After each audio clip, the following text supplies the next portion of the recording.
우리 예수님께서 각종 병든 사람들을 고쳐주시기도 하시고 오병이어로 5,000명을 먹이시는 그런 일을 행하실 때는 수천 수만 명의 유대인들이 예수님의 뒤를 따랐습니다.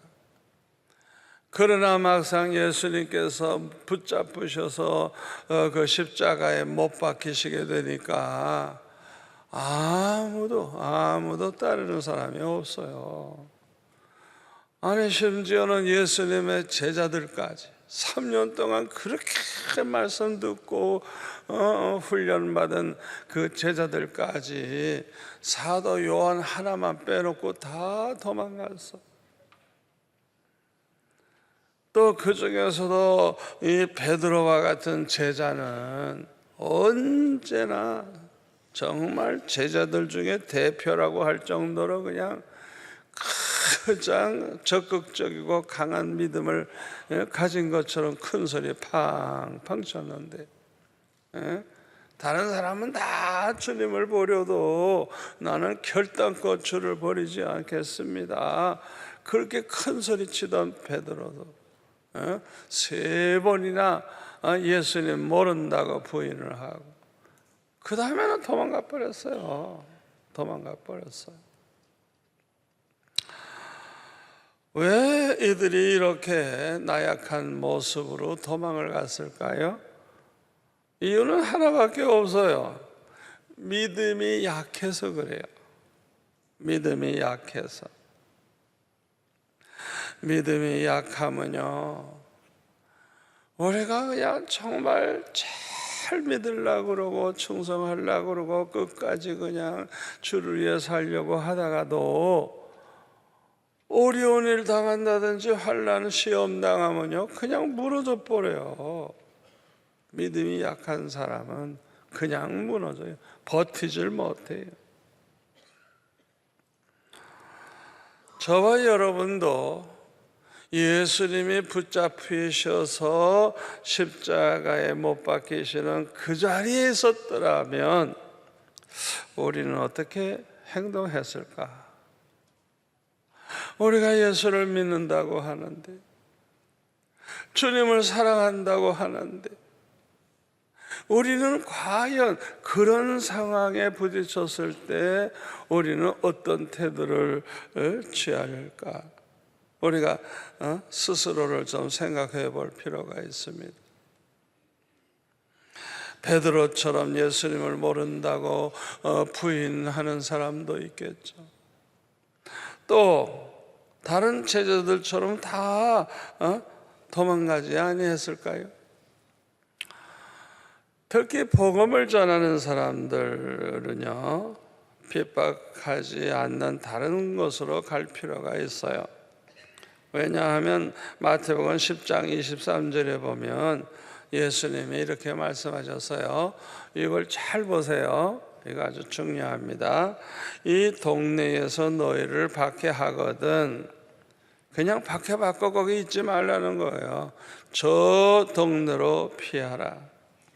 내가 진실로 너에게 이르노니 이스라엘의 모든 동네를 다 다니지 못하여 인자가 오리라 그랬어요. 예수님께서 그 박해 중에도 참고 자리를 지켜라 하지 않고 왜 도망가라고 피하라고 하셨을까요? 그 이유를 우리가 알아야 돼요. 복음을 받아들이지 아니하고 오히려 박해하는 그곳에서 허송세월을 보내는 것보다 복음을 받아들이는 곳, 복음을 기다리고 있는 곳, 그곳에 가서 한 영혼이라도 더 구원하는 것이 더 낫기 때문인 것입니다. 우리가 붙잡혔다면 순교하면 순교하는 거죠. 붙잡혔는데. 그러나 붙잡히지 아니했다고 하면 피해야 하는 거예요. 여러분, 북한이 공산화되어 가지고 김일성이가 점점 예수 믿는 사람들 하나하나 잡아가다 죽이기 시작할 때 끝까지 성전을 지키고 끝까지 교회 지킨다고 하는 그 훌륭한 목사님들, 장로님들이 다 그냥 순교했어요. 그 당시에는요, 남한에는 교회도 별로 없고요, 다 그냥 작은 구멍가게 같은 교회예요. 그러나 북한은 그냥 굉장합니다. 그냥 평양을 비롯해서 그냥 몇천 명씩 모이는 교회가 있었어요. 그 성령 충만하고 믿음 좋은 그분들이 다 순교했다고 하면 이제 복음 전하는 건 끝난 거예요. 그분들 중에 많은 분들이 피난을 왔어요. 예수님 말씀대로 피해 왔어요. 그 다음부터 제가 어렸을 때 보니까, 제가 다니던 창신교회 같은 데도 보니까 계속 피난민이 들어오니까요, 몇 배로 커지더라고요. 그냥 예배당이 꽉 차가지고 바깥에다가 그냥 임시로 나무 의자 길게 해서 다리 이렇게 세워가지고 그거 그냥 잘못하면 부러지기도 하죠. 그런 거 쫙 놓고 그냥 스피커 바깥으로 걸고 그렇게 예배를 드려야 됐어요. 왜? 너무 많아서. 그렇게 폭발적인 부흥을 했어요, 이 남한교회가. 그 사람들이 내려오면서, 사선을 넘어오면서 죽음의 고비를 많이 겪었는데 그때 뭐라고 기도했는지 알아요? 예? 평신도들도 이번에 꼭 살려만 주시면 내가 주를 위해 살겠습니다, 그렇게 약속하고 결단한 분이 많아요. 그분들이 다 신학교 가서 목사가 된 거예요. 그러니까 목사님들이 그냥 몇 배로 늘어나고 그냥 교회들이 부흥하고. 이 부산에도 몇 교회밖에 없었어요. 그런데 지금 이렇게 많아졌잖아요. 그러니까 어떻게 보면 도망가는 게 비겁해 보이지만은 예수님은 죽을 때 죽더라도 피하라 이거예요. 그래서 복음 전할 수 있는 곳에 가서 전하라 이거예요. 아멘. 사도 바울도 주님의 말씀에 그대로 순종을 했어요. 그냥 핍박이 오고 그냥 잡으러 오면 어떤 때는 제자들이 그냥 바구니에다가 집어넣어가지고 창밖으로 이렇게 줄로 내려가지고 도망가게 하고, 붙잡히면 또 매를 맞기도 하고, 죽이면 죽는 거지만은 순교는 다 하나님의 때가 있거든요. 그래서 그냥 이 사도 바울이 그냥 얼마나 도망 다녔는지 몰라요. 가는 곳곳마다 제자가 생기고 교회가 생기고, 아멘. 그냥 죽어버렸으면 끝나는데 자꾸 피했기 때문에 가는 곳곳마다 교회가 세워졌던 것입니다. 사도행전 11장 19절부터 보면은 예루살렘 교회 성도들이 스데반이 순교하는 일로 인해서 그냥 교회가 이제 크게 핍박을 받는 환란이 일어났어요. 그러니까 그때 다 흩어졌어요. 예루살렘에 있지 않고. 근데 대부분의 사람들은 다 유대인에게만 복음을 전하는데 몇몇 사람은 안디옥에 가서 헬라 사람들에게 복음을 전한 거예요. 그런데 이상하게도 그들이 얼마나 복음을 잘 받아들이고 얼마나 예수 믿는 사람이 많아졌는지, 그냥 교회가 그냥 큰 교회로 안디옥 교회가 우뚝 서게 됐어요. 그래서 이 교회가 결국에는 선교사 파송까지 하잖아요. 아멘. 그러니까 이 예루살렘 성도들이 도망을 가되 자기 살기 위해서 가는 게 아니에요. 예수님 말씀대로 순종하는 거예요. 그래서 예루살렘에서는 이제 복음 전할 수가 없으니까 흩어져 가지고 가는 곳곳마다 복음을 전하면서 다녔단 말이에요. 그런데 안디옥에 간 사람들은 왜 그렇게 헬라 사람들이 그냥 예수를 잘 받아들이고 열심히 믿는지 큰 교회가 되었던 것입니다. 이들이 다 예루살렘에서 우리는 죽어도 떠나지 않는다.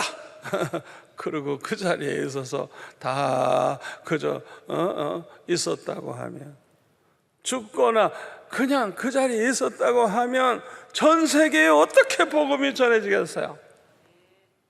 생각해 보세요. 아멘.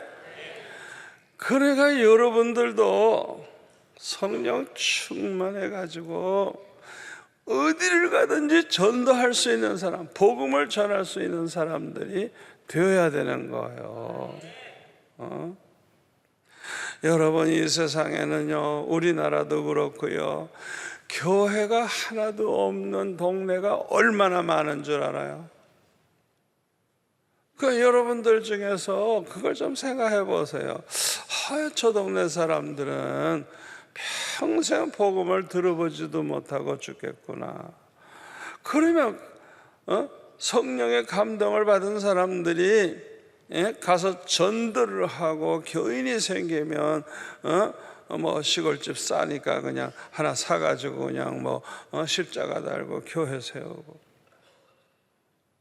그들 중에 아주 믿음 좋은 분들 제자로 삼아서 주의 종으로 길러내고, 그럼 사도 바울과 같이 살 수 있는 거예요. 아멘. 복음을 듣지 못하는 곳이 전 세계에 너무나도 많은 거예요. 아직도 멀었어요. 아직도 멀었어요. 예수님의 제자들이 예수님과 함께 다 죽었다고 하면 복음을 누가 전했겠어요? 전할 사람이 없잖아요. 비록 믿음이 약해서 도망갔지만은 이들이 성령을 받은 후에는 담대하게 복음을 전하기 시작을 하고, 그들을 통해서 얼마나 예수 믿는 사람, 세례교인이 많아지는지, 교회가 커지는 것을 볼 수가 있습니다. 그러므로 어떻게 보면 도망간 것이 비겁해 보이지만은 사실 잘 된 거예요. 아멘. 예수님 말씀대로 한 거예요. 예수님 말씀대로 한 거예요. 그런데 오늘 본문 요한복음 19장 38절에 보니까 아리마대 사람 요셉은 예수의 제자이나 유대인이 두려워 그것을 숨기더니 일 후에 빌라도에게 예수의 시체를 가져가기를 구하매 빌라도가 허락하는지라 이에 가서 예수의 시체를 가져가니라 그랬습니다. 아리마대 요셉은 예수님의 제자였대요. 그 12제자는 아니지만은 제자였대요. 사도 요한이 그렇게 지금 기록을 하고 있는 거예요. 다른 복음에서는 이런 기록이 없어요. 여기서 말하는 예수님의 제자라는 어떤 사람을 말합니까? 물론 주는 그리스도시요 살아계신 하나님의 아들이심을 믿고 고백하는 사람들입니다. 그리고 예수님의 말씀을 그대로 믿는 사람들이에요. 예수님의 말씀을 하나님의 말씀으로 믿고 그대로 따르는 사람들이에요. 자기를 부인하고 자기의 십자가를 지고 주를 따르는 자들이 주님의 제자가 되는 줄 믿습니다. 그런데 이 아리마다 요셉에 대해서 누가복음 23장 50절에 보니까 공회의원으로 선하고 의로운 요셉이라 하는 사람이 있으니, 자 보세요. 어떻게 소개하고 있어요? 아주 선하대요. 사람이 의롭대요. 이런 사람이 있다고. 마가복음 15장 43절에는 존경받는 공회의원이요, 존경받는.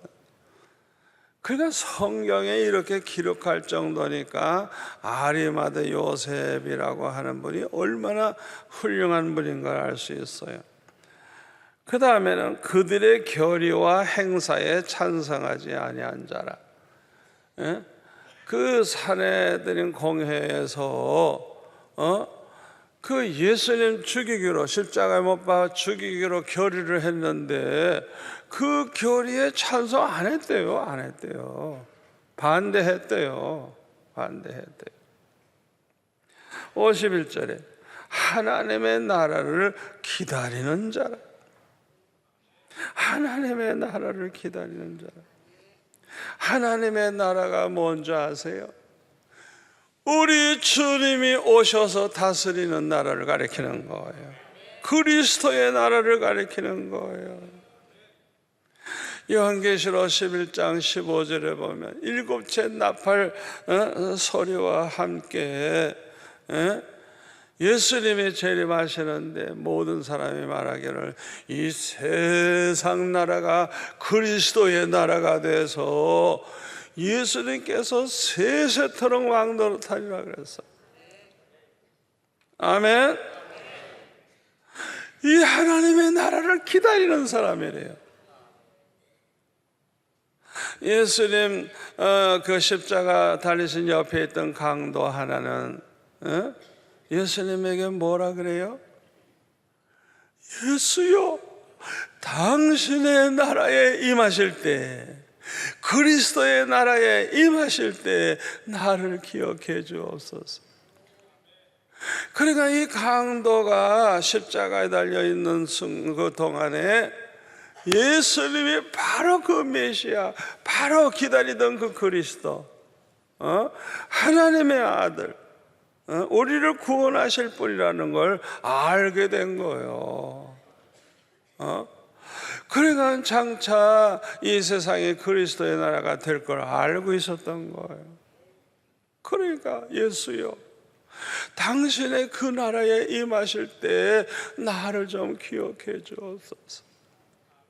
이 강도의 이 고백이 대단한 믿음의 고백입니다.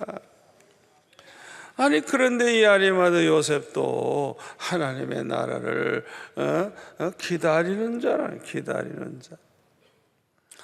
이건 한마디로 말해서요, 맨날 세상에서 먹고 사는 것만 신경 쓰고 세상에서 잘 살려고 그러고 그냥 세상 걱정이나 하고 사는 게 아니라 주여 어서 오시옵소서. 주의 나라가 이 땅에 이루어지기를 원합니다. 아버지 하나님의 나라가 속히 오기를 원합니다. 주님이 재림하셔서 이루어질 그 나라를 항상 이 사모하고 사는 사람, 이게 진짜 경건한 사람이에요. 아멘. 우리가 항상 경건하게 살려고 하면요, 항상 오늘이 마지막이라면 이 생각을 하고 살아야 돼요. 저는 집회하러 다닐 때 언제나 그렇습니다.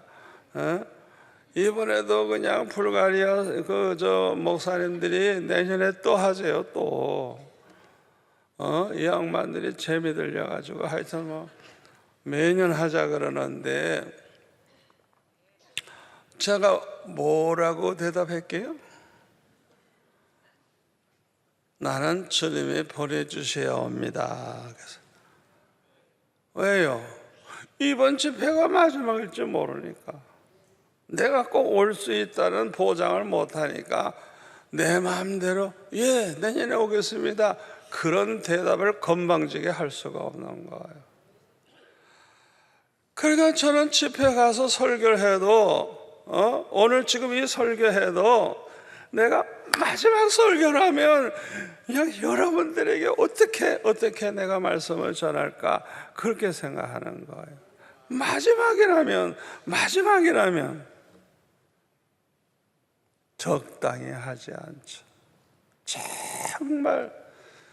정말 최선을 다해서 여러분에게 꼭 은혜 받을 수 있도록 말씀을 전하려고 애를 쓰지 않겠어요?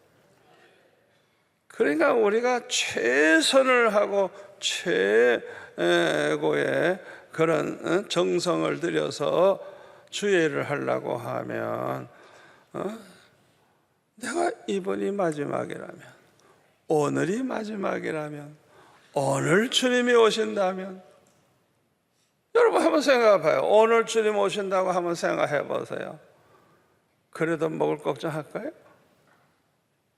그래도 세상 걱정할 거예요? 주님 오신다고 가정을 하면 제일 뭐가 급해요? 주님 앞에 섰을 때 부끄럽지 않도록 그 해결하는 게 급하잖아요. 자식 걱정, 남편 걱정, 세상 걱정, 그거는 그 다음에 주님께 다 맡기고 나 자신이 문제죠. 나 자신. 아멘. 우리가 정말 경건하게 항상 살려고 하면 그런 태도를 우리가 가져야 합니다. 아무쪼록 여러분 모두가 다 그렇게 사시기를 축원합니다. 그런데 이 아리마대 요셉은 자기가 예수님의 제자이지만은 이것을 숨겼다 그랬어요. 왜 숨겼을까요?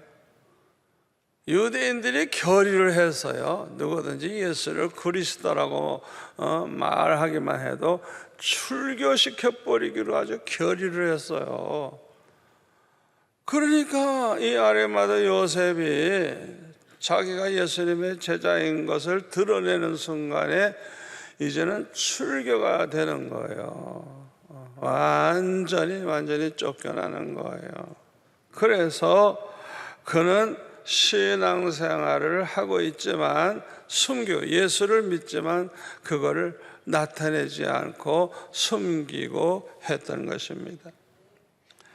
지금도 박해하는 나라에서는 예수 믿으면서도 예수 믿는다는 걸 숨기고 사는 사람들이 많이 있습니다. 중국에서 모태똥이 박해를 할 때 겉으로 보면 교회가 다 문 닫았어요. 교회 없어요. 크리스찬 하나도 없어요. 성경 들고 교회 가는 사람 없어요. 공개적으로 예배 드리는 사람도 없어요.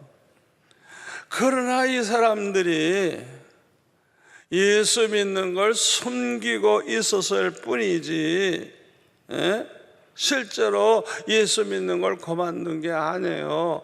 이들이 지하교회에서 더 열심히 기도하고 더 열심히 전도하고, 그래서 중국 교회가 없어진 게 아니고요, 오히려 더 많아져서.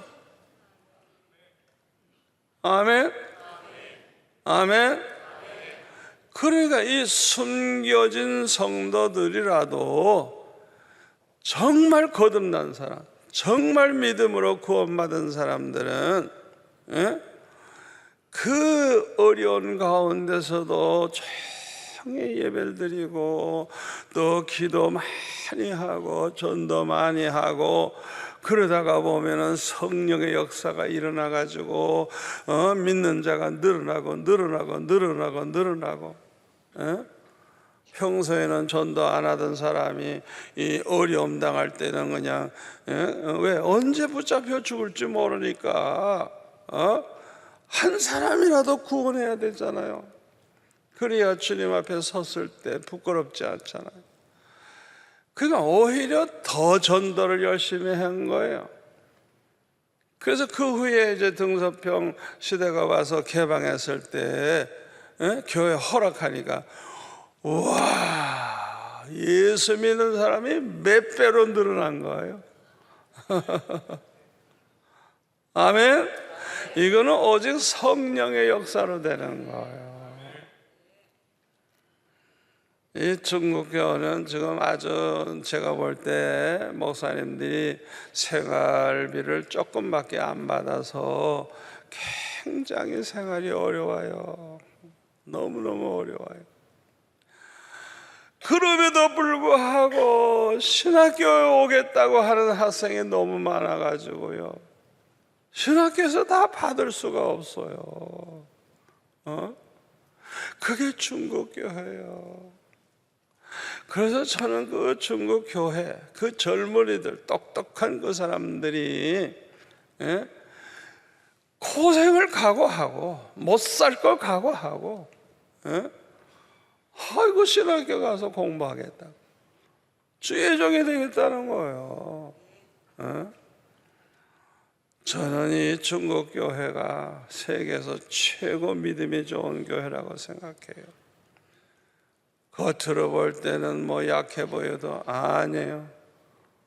얼마나 참 대단한지 몰라요. 일본 같은 데는요, 신학생 한 명도 없어요. 너무 잘 사는 그곳은 뭐 목사들도 괜찮아요. 아무도 뭐 방해 안 해요. 그런데도 한 명도 안 가요, 신학교. 한국도 지금 자꾸 신학생들이 줄어들고 있어가지고 이제 신학교 잘 안 가요. 선교사로 갈 사람도 별로 없고, 좀 잘 사니까, 너무 자유로우니까 배가 불러가지고. 그러나 중국 같은 교회는요, 계속 부흥하는 거예요. 그냥 뭐 신학교마다 지원자가 너무 많은 거예요. 정말 그들을 볼 때 보배로운 믿음을 가졌구나. 야, 오히려 우리가 본받아야 되겠다 생각을 합니다. 자, 북한에도 지하교회가 있을까요? 없을까요? 있어요. 그들이 지하에서 복음을 전하고 기도하고 전도하고, 그들이 목숨 걸고 예수 믿는 그 사람들의 신앙은 보통 신앙 아니에요. 다만 숨겨져 있을 뿐이에요. 예수 믿는다는 걸 숨기고 있을 뿐이에요. 열왕기상 19장에 보면 그 엘리야가 갈멜산에서 바알 선지 450명과 1대 450으로 대결을 해가지고 그들이 다 엉터리라는 게 이제 다 드러나가지고 다 이제 죽게 되죠. 그래가지고 엘리야가 그냥 이스라엘 백성 앞에서 오직 여호와 하나님만 섬기라고 아주 그렇게 외치게 되죠. 그랬더니 그 아하 왕의 부인인 이세벨, 이 이세벨이 뭐라 그런 줄 알아요? 이 엘리야를 자기가 죽이지 않는다고 하면 하나님 앞에 벌을 받을 것이라고 아예 죽이기로 결심을 했어요. 그 여자들이 독하면 그렇게 독해. 갑자기 엘리야가 겁이 난 거예요. 그래서 그렇게 훌륭한 사람, 하나님이 불을 내리는 걸 보는 그런 선지자, 그 능력의 선지자가 두려움이 생기니까 도망을 쳐가지고 나는 이제 살만큼 살았으니까 나를 거둬가 달라고. 믿음 없는 자의 기도죠.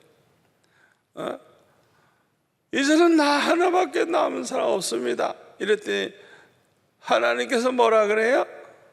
바알에게 무릎 꿇지 아니한 7천을 내가 남겨두고 있다. 이야, 18절에 7,000명을 하나님이 남겨두셨다는 거. 숨은 성도들이에요. 겉으로 보면 몰라요.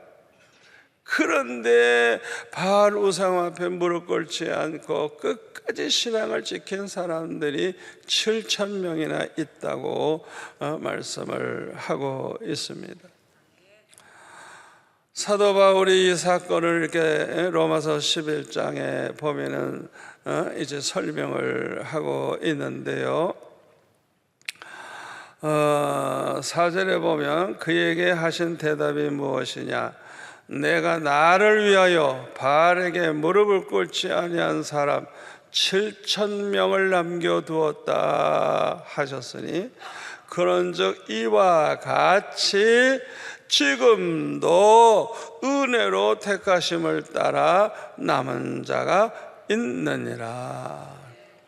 만일 은혜로 된 것이면 은혜로 말미암지 않음이니 그렇지 않으면 은혜가 되지 못하리라. 그런즉 어떠하냐? 이스라엘이 구하는 그것을 얻지 못하고 오직 누가?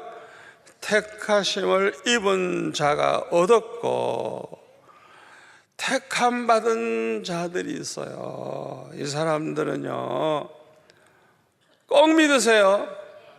택함 받은 이 사람들은 생명책에 이름이 기록되어 있는데요, 요한계시록을 읽어보시면요, 이 생명책에 기록된 사람들은 절대 아무리 핍박이 와도 우상 앞에 절하지 않고요, 죽으면 죽었지, 승리한다고 요한계시록에 보라고요.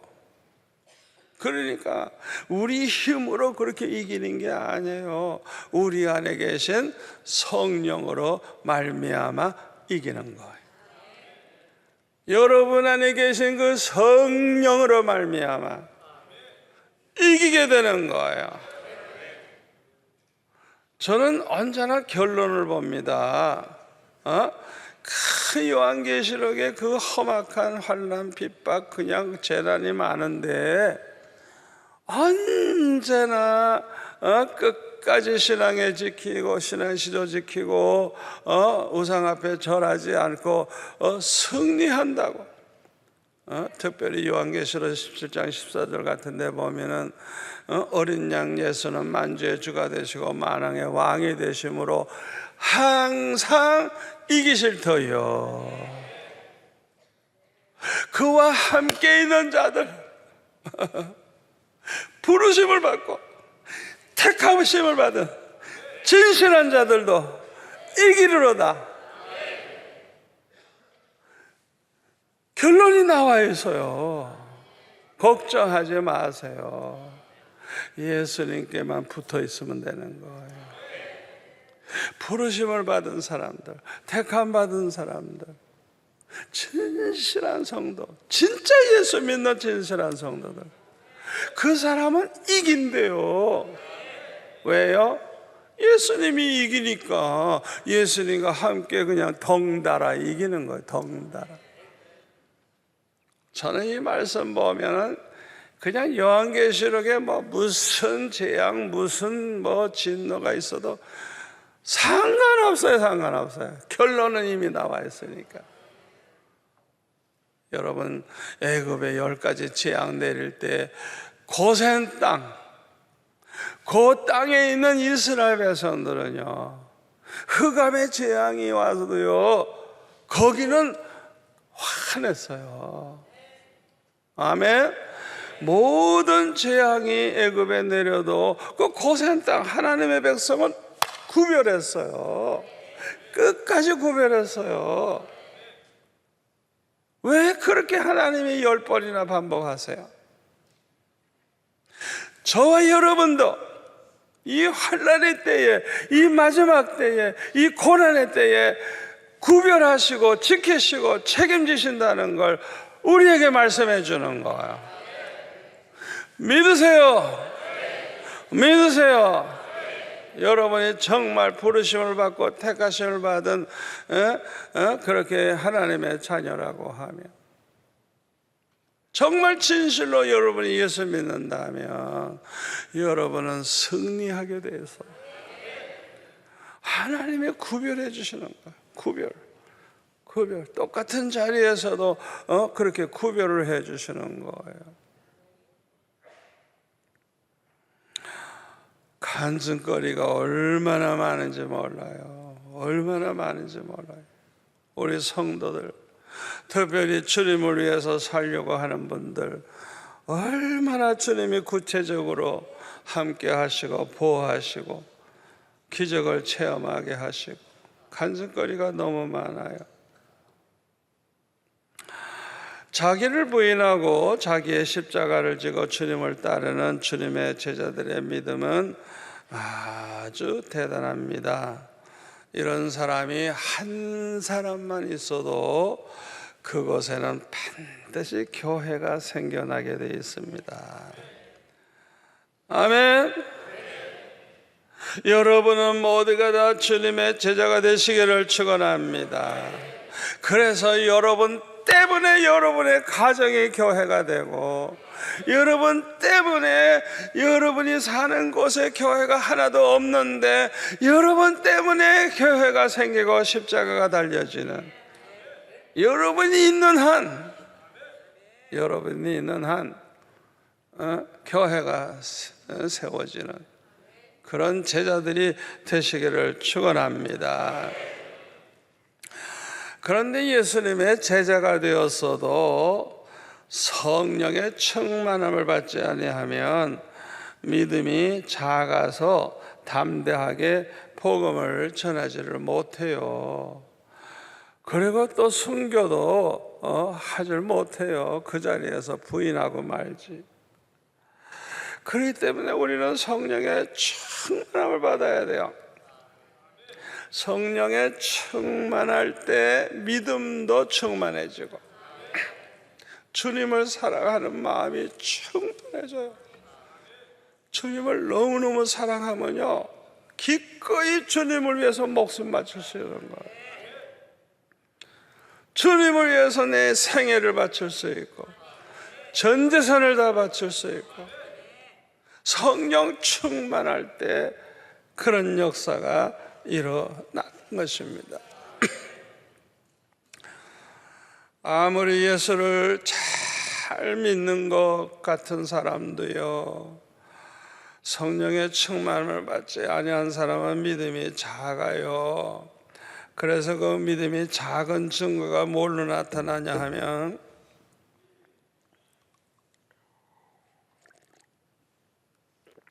두려움이 많아요. 두려움이. 자, 여러분, 자기 자신의 믿음이 아직 너무 작다 하는 걸 어떻게 알 수 있느냐 하면 두려움이 많아. 두려움이 많아. 그리고 조금만 어려움이 생겨도 걱정을 하게 되고 막 그냥 불안해. 마음의 평강이 없어지는 거예요. 이러한 분들의 해결책이 있어요. 첫째는 빌립보서 4장 6절 7절 말씀이에요. 우리 한번 다 같이 읽을까요? 아무것도 염려하지 말고 다만 모든 일에 기도와 간구로 너의 구할 것을 감사함으로 하나님께 아뢰라. 그리하면 모든 지각에 뛰어난 하나님의 평강이 그리스도 예수 안에서 너의 마음과 생각을 지키시라. 여러분, 염려거리가 그렇게 많아서 염려했던 사람이 이상하게 마음이 편안해져서, 이게 뭐냐? 믿음이 아주 건강해지고 강해졌다는 증거예요. 어떻게 이런 변화가 일어난다고요? 기도도 하고 간구도 하고 아버지 모든 것이 합력해 선을 이룰 줄 믿습니다 하고 감사하면서 기도하는. 그러니까 염려거리 생기면 뭐 하라고요? 기도하라고요. 염려할 시간에 기도하라고요. 그 염려거리만 자꾸 생각하면 염려가 더 커져. 그거 바라보지 말아요. 해결은 오직 하나님의 손에 있으니까 기도하고 간구하고 감사하면서 기도하고. 두 번째는 너무너무 어렵고 너무너무 급하고 너무너무 큰 일이기 때문에 100% 불가능하다 싶은 어려움이 생기면 목숨 걸고 한번 기도해 보세요. 아예 금식 딱 시작하고 죽으면 죽으리라 생각하고 한번 기도를 시작해 보세요. 저 자신도 그랬고 모든 성도들을 내가 보면요, 그런 기도 하신 분들은 기도하다가 반드시 주님을 만나게 되고 주님이 말씀해 주시고 때로는 성령의 불로 그냥 응해 주시기도 하고 반드시 해결되는 체험을 다 하고 있어요.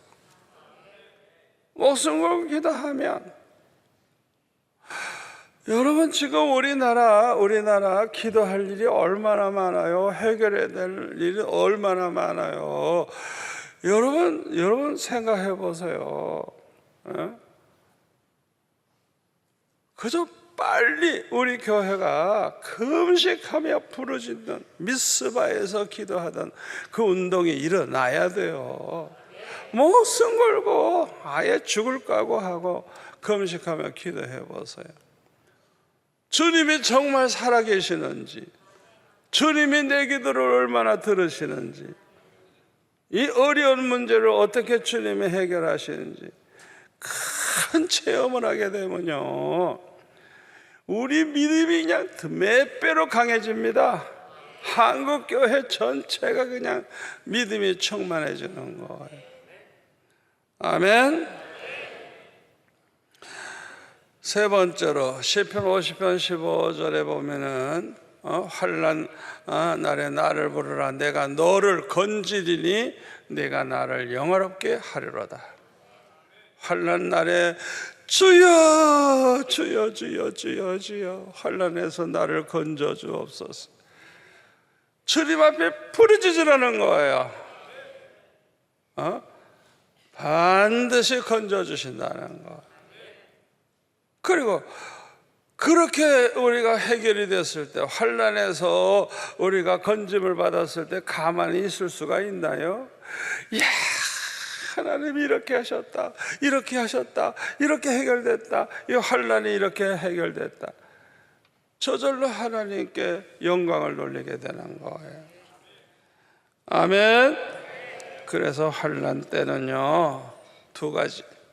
첫째는 기도로 해결할 생각하세요. 부르짖을 생각하세요. 또 하나는 어떻게 하나님께 영광이 돌아가게 할까, 그 생각만 하세요. 딴 생각만 하세요. 하나님은 반드시 부르짖는 자를 건져주시겠다 그랬고, 네가 나를 영화롭게 하리라 했으니까 그 말씀대로 될 줄로 믿습니다. 그런데 아리마대 요셉은 믿음이 약해서 예수님의 제자이면서도 예수님의 제자라는 것을 숨기고 있던 사람인데, 어떻게 담대하게 빌라도에게 가서 예수님의 시체를 가져가겠다고 말할 수가 있었을까요? 그런 용기가 어디에서 생겼을까요? 여기에 대한 비밀은 그 본문에 보면은 2일 후에라고 하는 말이 나와. 2일 후에. 이 일이 뭐냐? 예수님의 십자가에 못 박혀 죽으신 일을 가리키는 거예요. 예수님이 십자가에서 못 박혀 죽으시는 것을 본 이후에 이 소리예요. 마태복음 27장 54절에 보면 예수님과 두 강도를 십자가에 못 박아 처형하는 일을 맡았던 군사들을 지휘한 백부장은 그 십자가에 못 박히신 주님이 돌아가실 때 그 일어나는 사건, 그냥 갑자기 세상이 어두워지고 그냥 굉장했죠. 성전에 그냥 휘장이 찢어지질 않나 하여튼 굉장했죠. 그걸 보는 순간에 뭐라 그랬어요? 이는 진실로 하나님의 아들이었도다. 이는 진실로 그리스도 메시아요 하나님의 아들이었도다. 그 순간에 확신이 생긴 거예요. 예수님 옆에 있던 강도는 아예 십자가 위에서 일찍이 예수님이 그리스도시요 살아계신 하나님의 아들 메시아이심을 알았기 때문에 예수여 당신의 나라에 임하실 때 나를 기억하옵소서, 그런 기도를 할 수 있었던 거예요.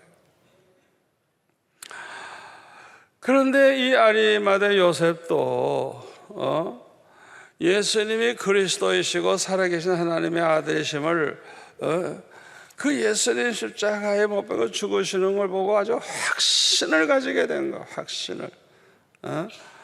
예수님이야말로 마태복음 1장 21절의 말씀대로 자기 백성을 그들의 죄에서 구원하기 위해서 이 세상에 오신 그리스도 메시아이심을 확신하게 되고, 그 예수님이 십자가에 못 박혀 죽으심으로 우리의 모든 죄를 대속해 주셨음을 확신하게 된 거예요.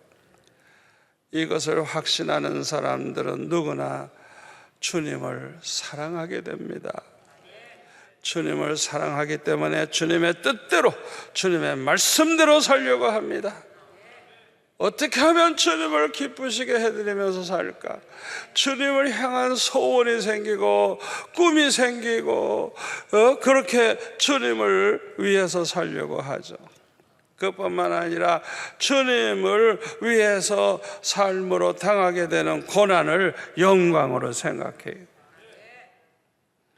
그래서 아리마대 요셉도 자신과 후손들을 위해서 마련한 그 새 무덤을 어떻게 해요? 한 번도 장례식 한 적 없어요. 이제 자기가 죽어야 들어가는 거예요. 그런데 기꺼이 예수님을 거기에 먼저 모셨어요. 야, 참 그것도 담대하게 출교당할 각오를 하고, 이제는 더 이상 숨길 수가 없는 거예요. 자기가 예수님의 제자라는 걸 숨길 수가 없는 거예요. 출교당을 각오한 거예요. 얼마나 중요한 결단을 했습니까? 그런데 오늘 본문 요한복음 19장 39절 이하에 보니까 일찍이 예수께 밤에 찾아왔던, 요한복음 3장에 나오는 거죠. 니고데모도 몰약과 치망 섞은 것을 100리터를 좀 가지고 온지라. 예수의 시체를 가져다가 유대인의 장례법대로 그 향품과 함께 세마포로 쌌더라 그랬어요. 이 아리마대 요셉이 예수님의 시체를 인수해서 장례 지낼 때 이 니고데모가 함께 해준 거예요. 여기에 나오는 세마포와 향품은 귀족이나 왕들이 죽었을 때 사용하는 물품이라고 합니다. 예수님은 세상에 계실 때 집 한 칸도 없고요, 땅 한 편도 없었어요. 또 대접도 제대로 못 받으셨어요. 그러나 십자가에 못 박혀 죽으신 다음에는 이 아리마대 요셉과 니고데모를 통해서 왕 같은 대접을 받으신 거예요.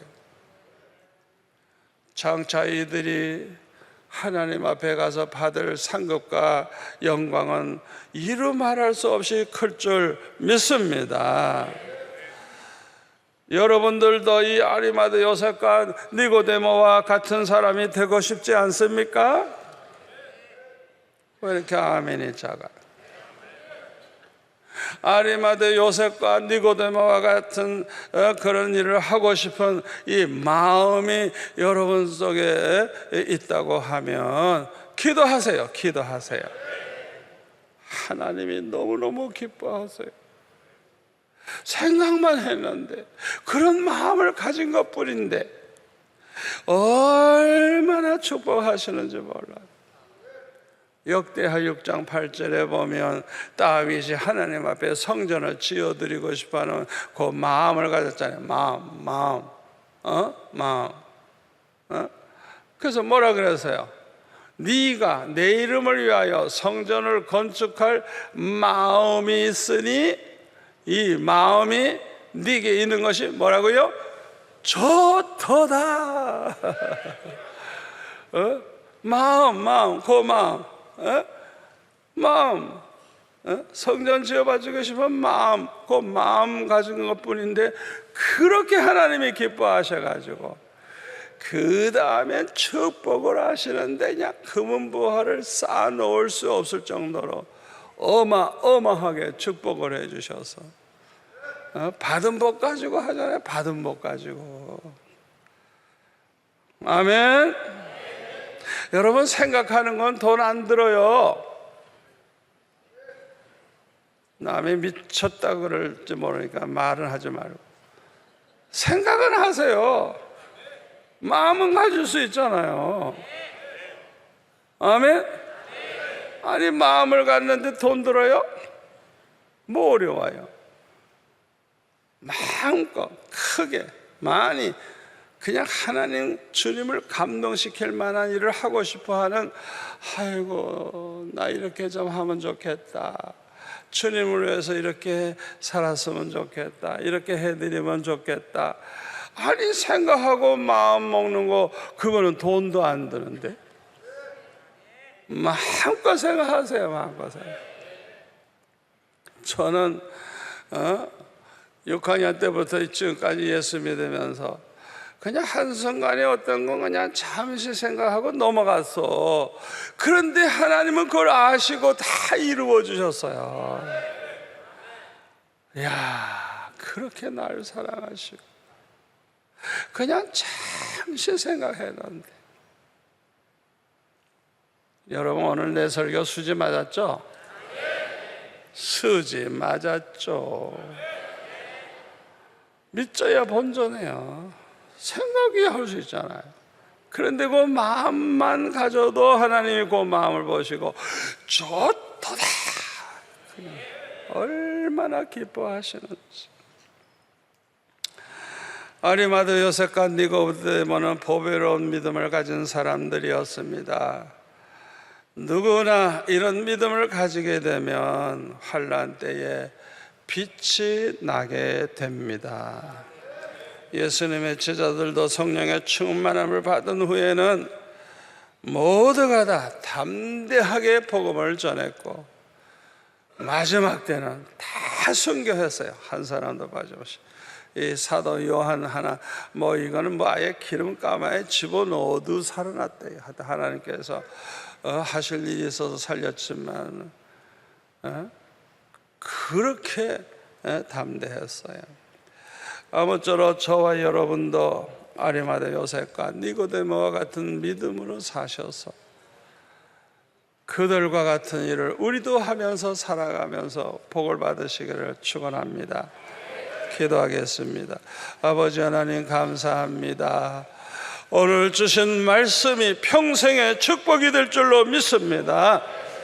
지나가는 말로 듣지 않게 하시고 마음에 새기고 실천에 옮기게 하여 주셔서 오늘부터 날마다 기적을 눈으로 보는 삶을 살게 하여 주옵소서. 예수님의 이름으로 기도합나이다. 아멘.